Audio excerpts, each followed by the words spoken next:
Friends, welcome back to your own channel RJ Madhura. बहुत बहुत स्वागत है दिल से आपका आपके खुद के चैनल पे। आपसे वो नज़रें चुराते हैं जब आप कोई वजह मांगते हैं तो आपको लगता है आपको वजह नहीं, रीजंस नहीं, एक्सक्यूजेस मिलते हैं अपने पर्सन से। क्यों नज़रें चुरा रहे हैं? कोई जायज़ वजह है इसकी? कोई सॉलिड रीज़न है या फिर वो आपको धोखा देने की कोशिश में लगे हुए हैं? जो भी है आज आपको पता चल जाएगा आज की टैरो रीडिंग के ज़रिए। ये कलेक्टिव रीडिंग तो होगी लेकिन पिकअप पाइल होगी जिससे आपको सही इन्फॉर्मेशन मिले। अगर आपको सच में आपके रिलेशन में ये प्रॉब्लम है तभी आप वो पाइल को सिलेक्ट करेंगे, क्योंकि ये एंजल्स का अपना एक फरमान होता है, एक ऑर्डर होता है आपके लिए। 2 पाइल्स बनेंगी फ्रेंड्स आपके लिए। जिस पाइल में 10 ऑफ स्वॉर्ड्स होगा रीडिंग उसी की होगी, क्योंकि आप वो पाइल तभी सिलेक्ट करेंगे जब आप एक्चुअली इस सिचुएशन में फंसे हैं जिसके बारे में हम डिस्कस कर रहे हैं। हो सकता है आपका शक हो कि वो आपको धोखा दे रहे हैं, ऐसी वजह ही ना हो तो आप वही पाइल सिलेक्ट करेंगे अगर आप इस तरह की सिचुएशन में फंसे हुए हैं, या अगर टैरो एंजल्स चाहते हैं कि आपका टाइम आ चुका है कि आपको पता चल जाए।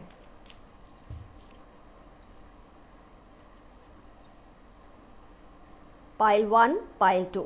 जिस पाइल में 10 ऑफ स्वॉर्ड्स होगा वही पाइल की हम रीडिंग करेंगे।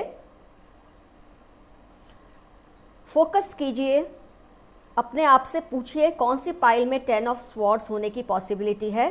गाइडेंस मांगिए एंजल्स से, टैरो एंजल्स से, गॉड से, ताकि आपको सही गाइडेंस मिल सके।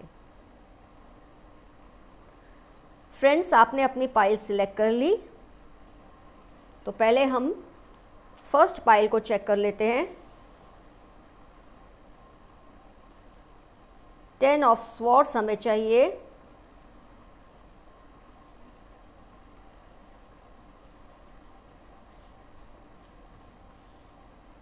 आ गया पाइल 1 में 10 ऑफ स्वॉर्ड्स। तो जिन्होंने पाइल 1 सिलेक्ट की है आप सचमुच में इस तरह की परेशानी से घिरे हुए हैं। अब हमको पाइल 2 की ज़रूरत भी नहीं है। आइए स्टार्ट करते हैं आज की रीडिंग। आपके पर्सन आपसे नज़रें चुरा रहे हैं तो क्या वो कोई धोखा दे रहे हैं आपको, कि सच में कोई जायज़ वजह है, उसकी कोई रीज़न है? आपको लगता है वो आपको एक्सक्यूज़ दे रहे हैं, लेकिन क्या वो एक्सक्यूज़ है या कोई वजह है?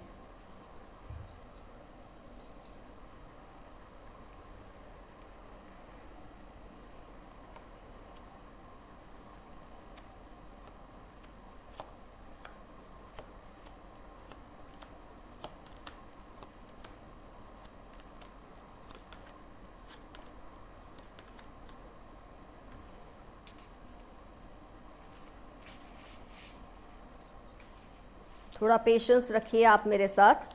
मैं आपको कार्ड्स दिखा तो रही हूँ, बता भी देती हूँ।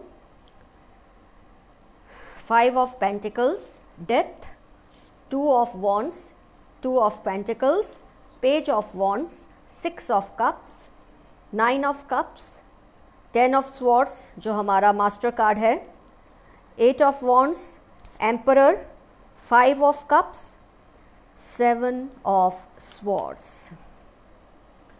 अगर आप ध्यान देकर देख रहे हैं, समझ रहे हैं, तो कौन से कार्ड्स हैं जो ये इंडिकेट करते हैं कि यस आपको धोखा ही दिया जा रहा है इस रिलेशनशिप में?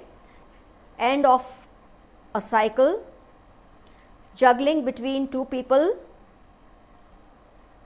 बैक स्टैबिंग, आपको पीठ में छुरा भोंका जा रहा है, और फिर 7 ऑफ स्वॉर्ड्स, आपसे खिलवाड़ किया जा रहा है। डेफिनेटली आप इस सिचुएशन में तो हैं। जो भी इस पाइल को देख रहे हैं आप डेफिनेटली इस तरह की सिचुएशन में हैं। I am very sorry to say, अगर आपके इमोशंस हर्ट होते हैं इस रीडिंग से तो मुझे इसके लिए क्षमा कर दें, क्योंकि मेरा कोई भी इरादा नहीं मैं आपके फीलिंग्स को हर्ट करूं। मेरा सिर्फ एक ही मकसद है कि आपको सही सिचुएशन का अंदाज़ा हो और आप अपने लिए एक बेहतरीन डिसीजन ले सकें। तो फ्रेंड्स, आपको पहले तो ऐसा क्यों फील होने लगा कि आपके पर्सन आपसे नज़रें चुरा रहे हैं? उसकी एक तो ये वजह है कि आपको हर वक्त वो एक्सक्यूज़ेस देते रहे कि मैं किसी प्रॉब्लम में हूँ, मैं किसी ऐसी सिचुएशन में हूँ कि मुझे टाइम ही नहीं मिलता तुम्हारे लिए।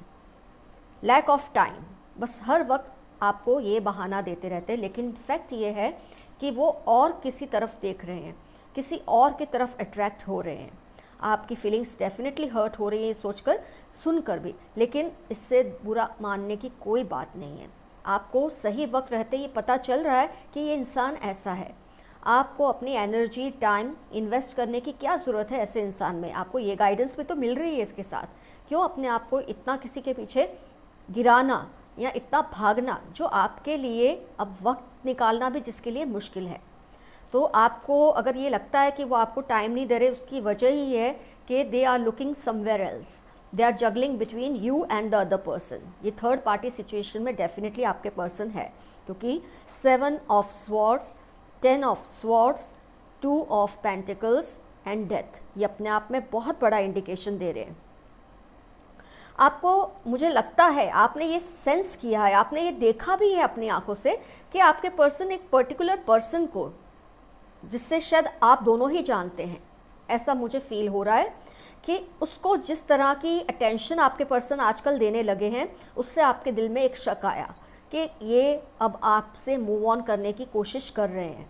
आपको बता नहीं रहे, लेकिन आपने ये अपनी सिक्स सेंस से फील किया, अपनी इंट्यूशन से फील किया कि जब आप कभी सब साथ में होते हैं, एक ख़ास इंसान को आपके पर्सन बहुत ज़्यादा अटेंशन देते हैं। आप तो जैसे उनके लिए प्रेजेंट ही नहीं है, इस तरह से वो बिहेव करते हैं उस पर्सन के साथ।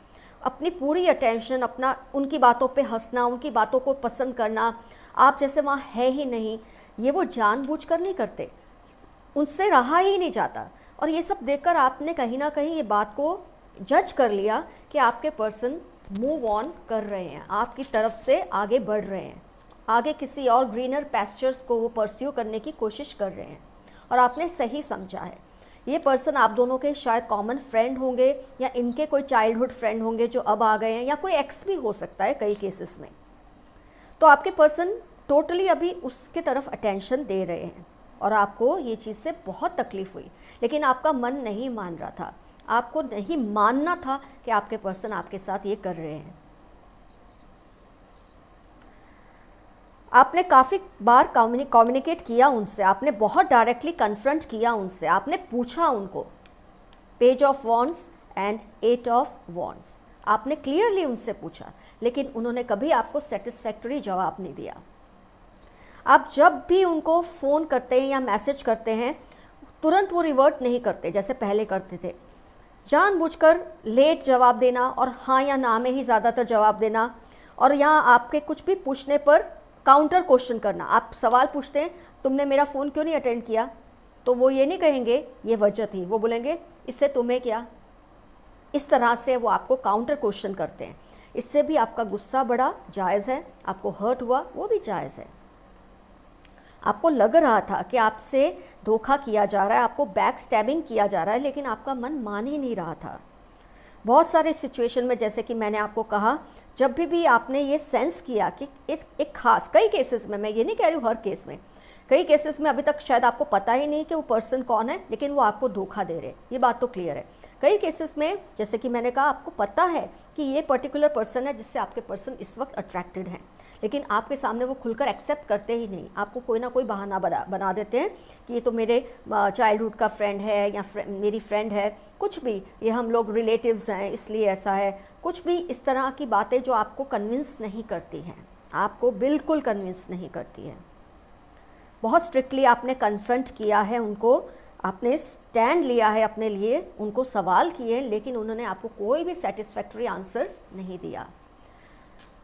उन्होंने आपको बल्कि ये सब बोला कि मेरी लाइफ में बहुत इश्यूज़ हैं, जबकि आपको लगता है कि जब वो पर्सन के साथ होते तब कोई इश्यू नहीं होता, मेरे साथ ही इनको सारे इश्यूज़ होते हैं, जब मेरे साथ होते तभी सब प्रॉब्लम्स होते हैं।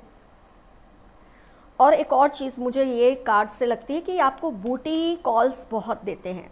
ऐसे टाइम पर आपको कॉल करते हैं जब आप, उनको पता है आप उनसे बात कर ही नहीं पाएंगे। इस तरह के लेट नाइट, या जब उनको आपकी नीड हो, सेक्सुअली नीड हो, या उनको उनके इमोशंस किसी वजह से हर्ट हुए हो, उनको लगता है अब वो फ्री हैं। शायद उन्होंने कई बार आपसे वर्ड भी यूज़ किया होगा, मैं तो बोर हो रहा था इसलिए तुमको कॉल कर दिया, मैं तो बोर हो रही थी इसलिए तुमको कॉल कर दिया। और ये अपने आप में बहुत ह्यूमिलिएटिंग वर्ड्स लगते हैं कि आपको कोई तब क्यों कॉल करता है जब वो बोर हो रहा है या हो रही है। तो क्या आप उनके लिए एंटरटेनमेंट का साधन है, ये बात भी आपके ख्याल में आती है। इसको कहते हैं बूटी कॉल्स। ये आपको ऐसी कॉल्स करते हैं जिससे आपको और भी तकलीफ़ महसूस होती है। मैं बोर हो रहा था इसलिए किया, मैं बोर हो रही थी इसलिए तुमको कॉल किया। या ऐसे टाइम पे आपसे बात करेंगे जब आपको उनको पता है, आप उनको बोल देंगे अभी मैं बात नहीं कर सकता या नहीं कर सकती। इस तरह से वो ब्राउनी पॉइंट्स भी ले जाते हैं कि देखो मैंने तो तुमसे कॉल की थी कल, तुमने ही मुझसे बात नहीं की, मैंने मैसेज किया था कि मुझसे बात करो, तुमने ही नहीं बात की। तो किसी भी तरह से एक तरह से वो आप पर ही सारा ब्लेम डालने की कोशिश करें ताकि उनका कंसाइंस क्लियर रहे, उनको गिल्ट ना फील हो, क्योंकि उनको पता है कि वो आपके साथ गलत कर रहे हैं, वो आपके साथ सही नहीं कर रहे हैं।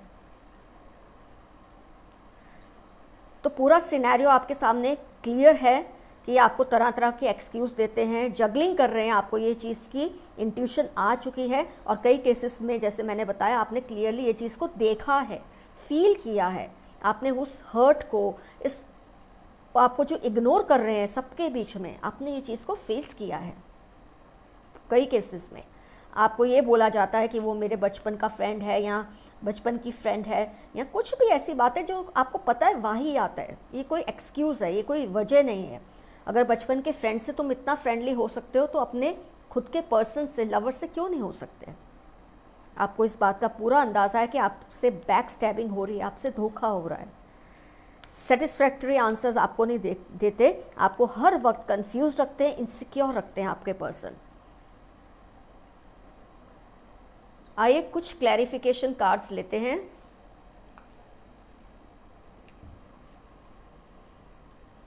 इसके जानने में हेल्प करेंगे कि आगे क्या हो सकता है, ये जो आपके साथ ये कर रहे हैं आगे आगे क्या हो सकता है।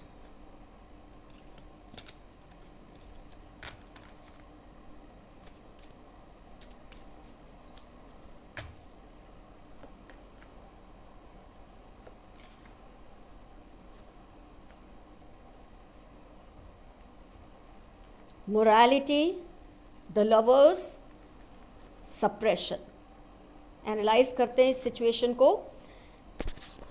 मुझे ये अंदाज़ा आ रहा है कि आपके पर्सन कुछ टाइम के बाद इस पर्सन के साथ किसी तरह की ऐसी सिचुएशन में आएंगे जब उनको ये फील होगा, हो सकता है वो पर्सन की किसी हरकत की वजह से, जब उनको ये फील होगा कि जो उन्होंने आपके साथ किया है वो गलत है। मोरालिटी, उनकी जो कंसाइंस है, उनका जो गिल्ट है, वो उनको झिंझोड़ देगा। एक पॉइंट आएगा जब उनको ये समझ नहीं आएगा कि वो आपको चूज़ करे या इस पर्सन को चूज़ करे। लेकिन ये सिचुएशन आने का मतलब ही है कि आपके पर्सन को कुछ रियलाइजेशंस तो होने ही वाले हैं।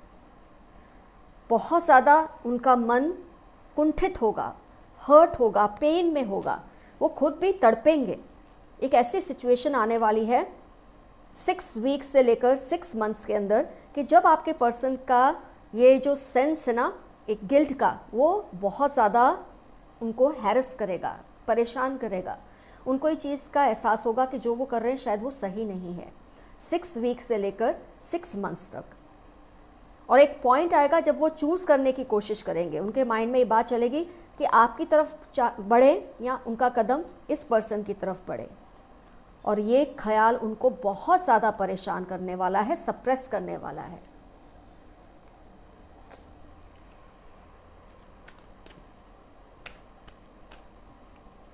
और 2 कार्ड्स में निकालूंगी।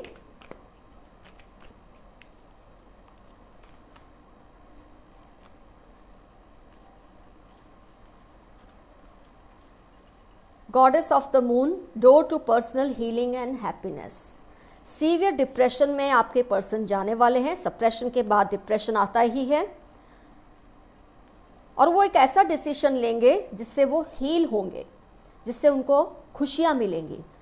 तो मेरा अंदाज़ा है कि वो आपके पास ही लौटेंगे, क्योंकि हील होने के लिए उनको आपके पास आना पड़ेगा, उस पर्सन के पास नहीं जाना। सीधा मतलब है जब उनकी गिल्ट कंसाइंस उनको झिंझोड़ेगी, उनको परेशानी होगी कि वो क्या कर रहे हैं, उनको चूज़ करना पड़ेगा। इसका मतलब सिचुएशन सही नहीं है, उस पर्सन के साथ वो खुश नहीं है, तभी वो सिचुएशन आएगी। और वो वही डिसीजन लेंगे जिसमें उनको पर्सनल हीलिंग और हैप्पीनेस मिलेगी, क्योंकि सप्रेशन के बाद डिप्रेशन का एक ऐसा फेज़ आएगा जिसके बाद उनको हील होने की ज़रूरत पड़ेगी।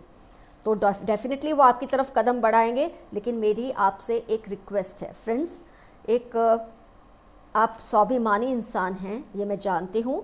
आप अपनी रिस्पेक्ट बहुत करते हैं, अपने वक्त की, अपनी एनर्जी की, अपने प्यार की भी। आपको बिल्कुल चुप हो जाना है। ये सब जानने के बाद अगर आप इस सिचुएशन में से गुजर चुके हैं तो आपको बिल्कुल चुप हो जाना है। इस पर्सन से बिल्कुल कम्युनिकेशन ख़त्म कर देना है। आपको उनको ह्यूमिलिएट नहीं करना, आपको उनको हर्ट भी नहीं करना। आपके लिए अब इस इंसान की एग्जिस्टेंस कोई मायने नहीं रखनी चाहिए। जब आप इस स्पेस में आ जाएंगे, अपने आप ये इंसान को रियलाइज़ होने लगेगा कि उसने क्या खोया है। उनको फेस करने दो, उनको रियलाइज़ करने दो। जब वो वापस आते हैं, आपको नहीं जाना है। ये बात तो आप आज कागज़ पे लिख कर रख लो, एक स्टैम्प पेपर पे, कि अब आपको इनके पास नहीं जाना है। लेकिन जब कभी भी ये आपके पास आएंगे, मीनवाइल अगर आपको लगता है आपको एक अच्छा कोई और पार्टनर मिल चुका है जो आपकी रिस्पेक्ट करता है, आपकी फीलिंग्स को समझता है, आपको उनके साथ आगे बढ़ जाना चाहिए। लेकिन अगर ये उससे पहले आ जाते हैं कि आपको अभी तक कोई पार्टनर आपकी लाइफ में नहीं आता है, तब आपका डिसीजन रहेगा कि आपको उसे माफ़ करना है या नहीं करना है। ये टोटली आपका डिस्क्रिप्शन है। This is totally up to you if you want to forgive them और if you want to continue with them and move on with them, और whether you want to separate for good. ये totally आपका ही decision रहना चाहिए। इतने स्वाभिमानी मेरे व्यूअर्स हैं, ये मैं जानती हूँ।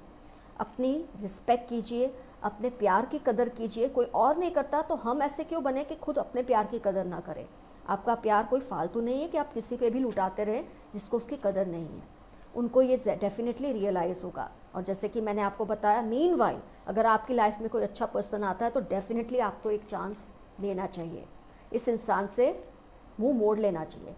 लेकिन अगर आपकी लाइफ में नहीं कोई आता है तो डेफिनेटली आप उनको एक चांस दे सकते हैं। लेकिन मेरे एक बहुत अच्छे जानने वाले हैं जो हमेशा कहते हैं, once a thief always a thief. जो आपको एक बार धोखा दे सकता है, शायद वो बार बार भी दे सकता है। तो friends, it's up to you. आज की रीडिंग होती है कंप्लीट। अगर मेरी रीडिंग से आपके दिल को परेशानी हुई हो, उसके लिए मुझे प्लीज़ क्षमा कर दें। I am sorry for that. लेकिन मेरा इंटेंशन था आपको गाइडेंस देने का, सही गाइडेंस देने का। Love you all, see you soon, bye bye.